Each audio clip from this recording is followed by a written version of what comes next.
Alors, bonjour, rebonjour à tous. Merci d'être encore là avec nous. Je pense que c'est preuve que vous avez autant apprécié que moi toutes les discussions que nous avons déjà eues depuis hier, des différentes discussions très enrichissantes et prometteuses, hein, moi je trouve, de pistes de solutions que nous avons pour le futur de la FAD.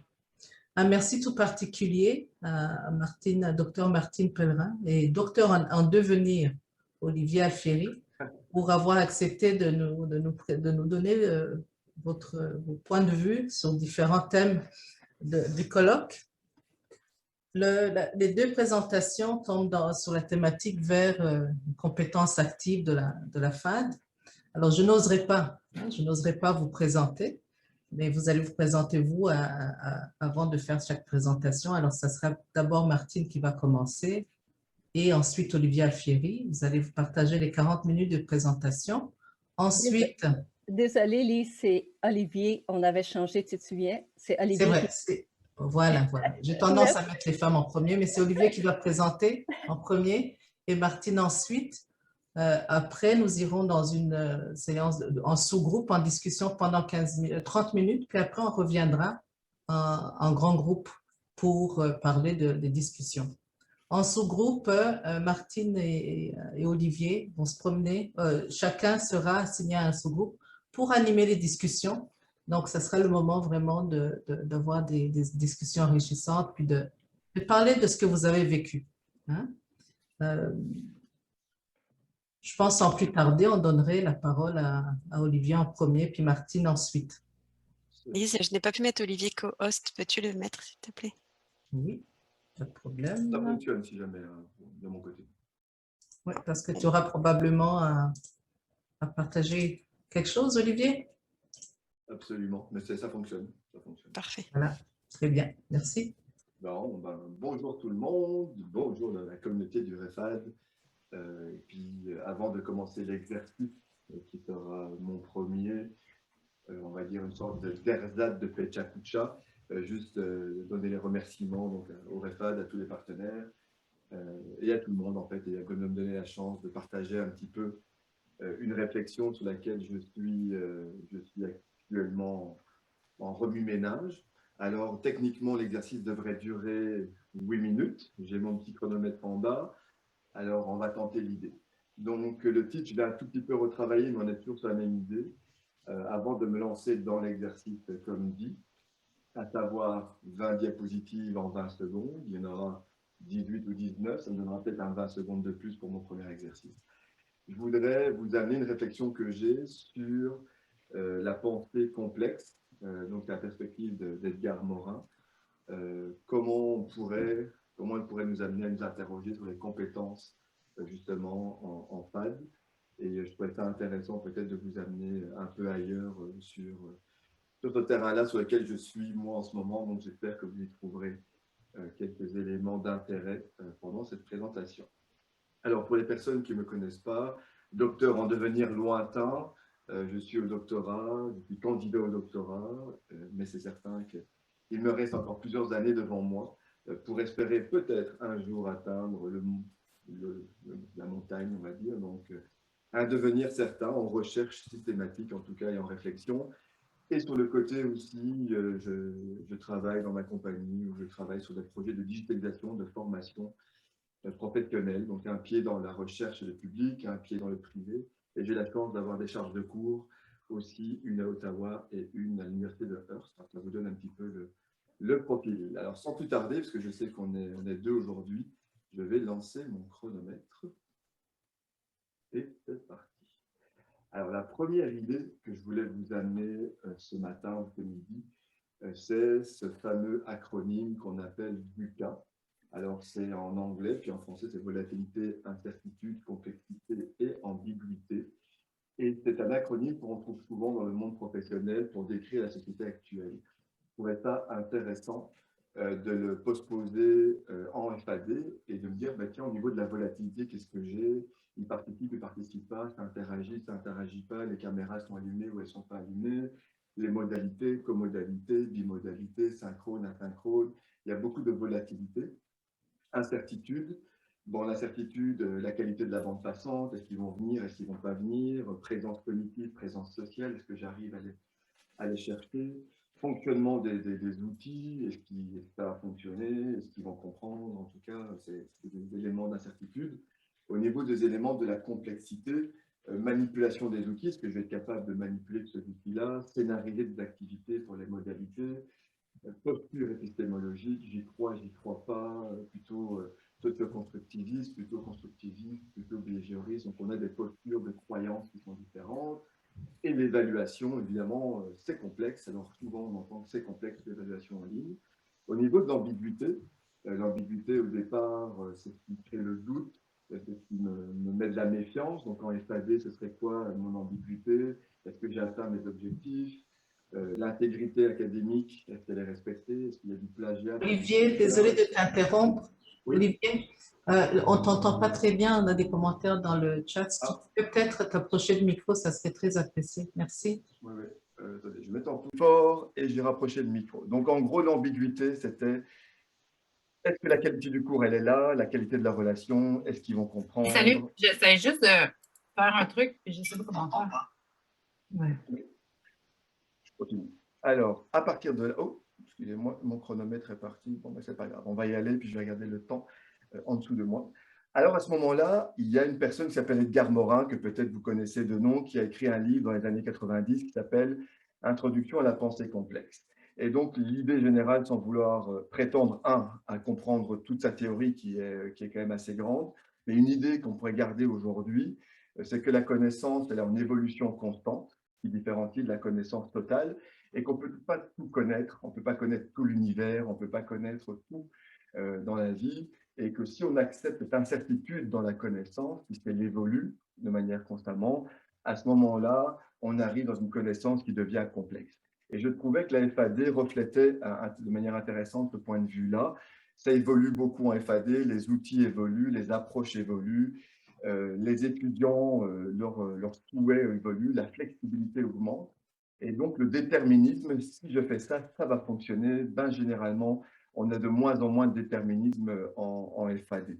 Donc, je me disais, finalement, est-ce que la FAD ne reflète pas quelque part cette connaissance complexe que aborde Edgar Morin? Alors, je vais vous emmener avec moi un petit peu dans cette première idée. Un des premiers concepts de la connaissance complexe, c'est ce qu'il appelle l'approche dialogique. Donc, c'est-à-dire qu'on va la complémentarité des oppositions, le jour, la nuit, la vie, la mort. Je distingue ou je relie, je sépare ou je rassemble. Donc, l'approche de la connaissance complexe est davantage une approche qui essaye de relier versus une approche qui essaye de distinguer. Un autre point qui est intéressant, puis on va essayer de l'appliquer directement à la FAD, je ne réduis pas, je ne peux pas réduire puisque c'est complexe, alors je ne peux pas juste simplifier le problème, le phénomène n'est pas réductible tel que ça pourrait l'être dans d'autres cas. Donc cette approche dialogique-là, en FAD, qu'est-ce que ça pourrait donner? Moteur de recherche, Google versus le prof, la présence versus la distance, le réel versus le virtuel qui est comme une phase dégradée du réel, l'intelligence artificielle versus l'humain, le numérique versus l'analogique, le professeur en salle de classe versus le professeur en ligne, le synchrone versus l'asynchrone, le behavioriste versus le socio-constructiviste versus le cognitiviste versus le connectiviste, et tout ce que vous voulez là-dedans. Donc, toutes ces oppositions-là, on les vit tout le temps, pour l'instant en FAD. On peut les voir aussi sur Internet, on peut les voir à travers les échanges.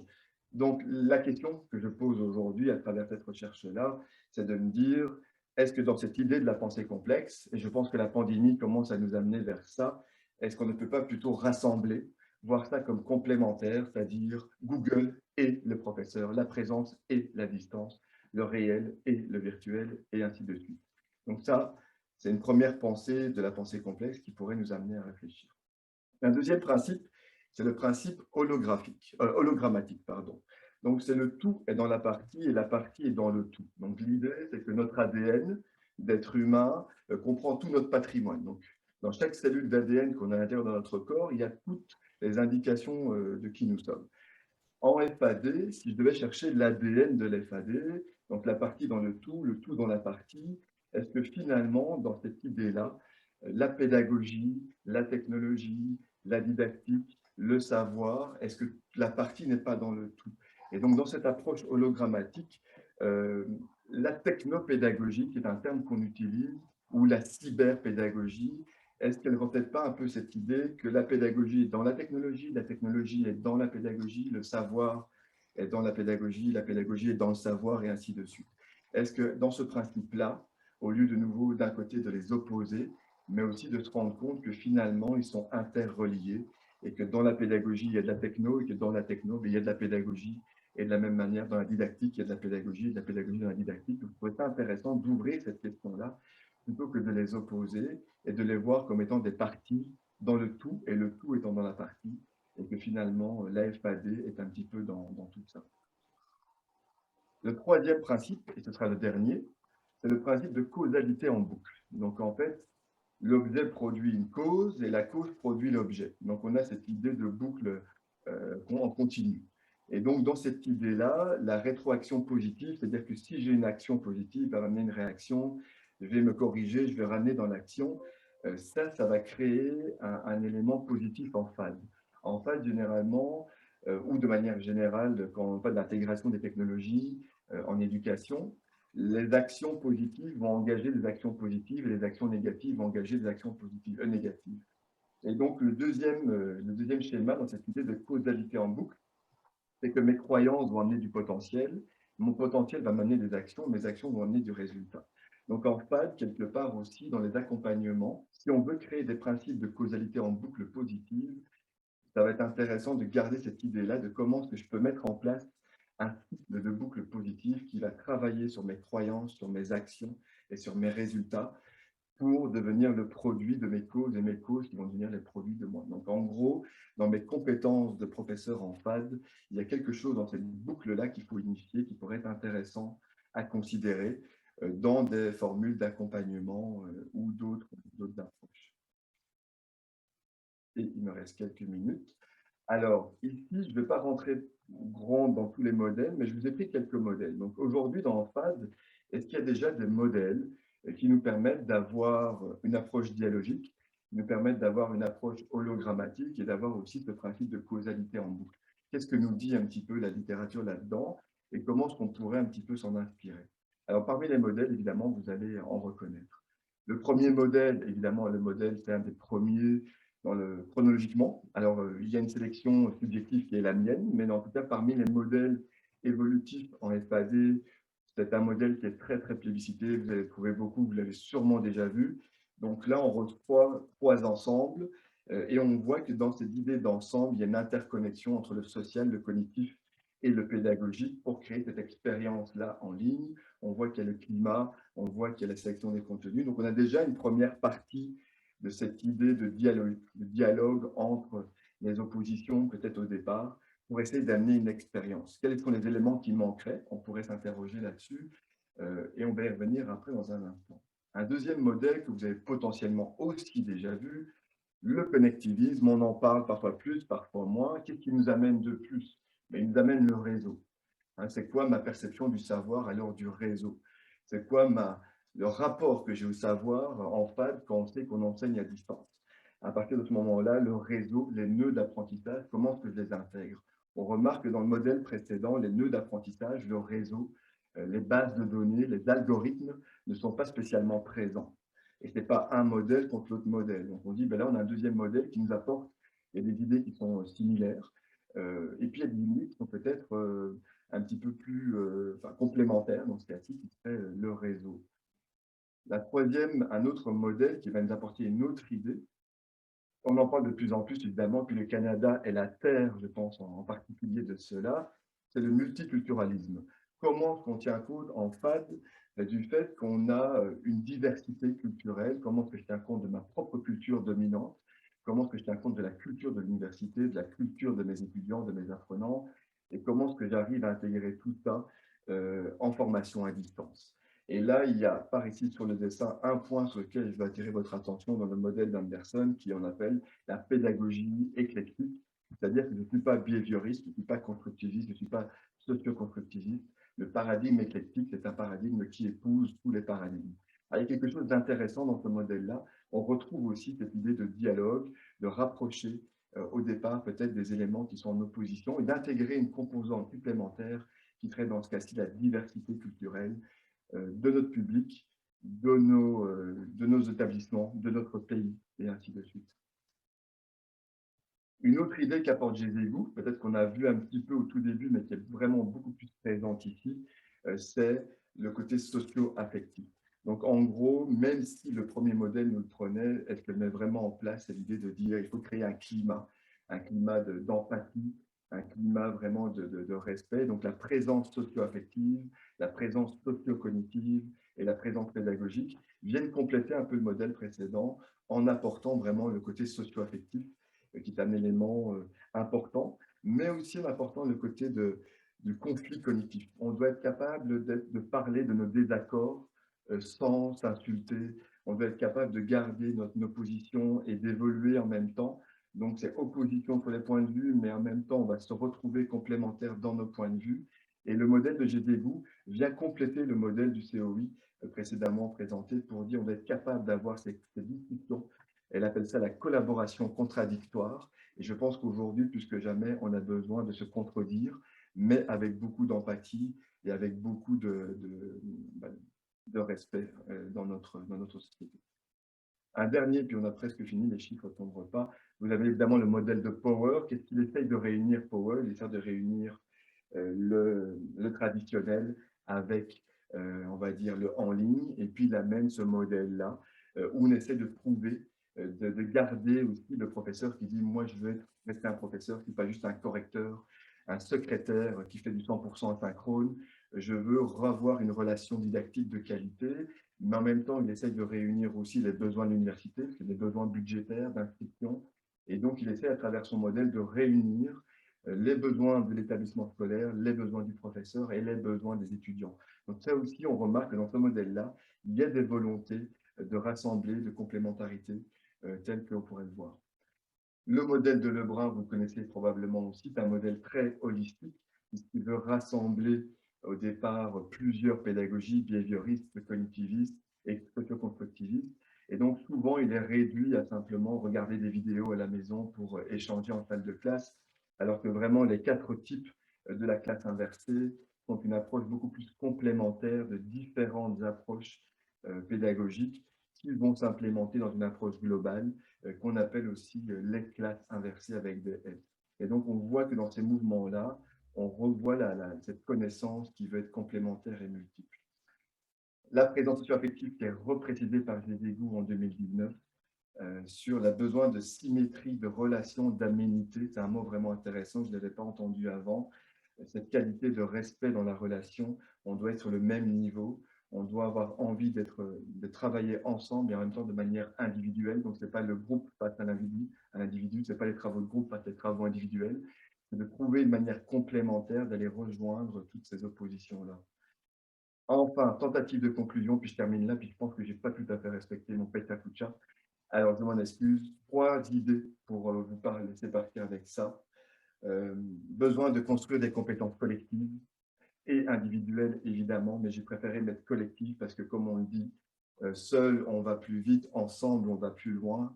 Dans la société actuelle, face à la complexité de la connaissance en FAD, on ne pourra pas s'en sortir si on ne construit pas des compétences collectives. La deuxième idée, il y a un terme qui existe souvent, peut-être davantage en Europe, ingénieur pédagogique.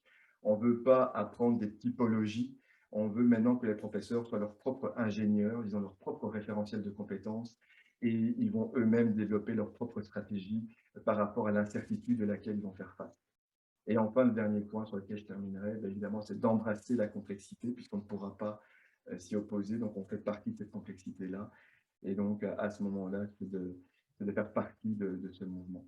Et je m'arrête ici, il est 24. Voilà, c'est ça l'exercice.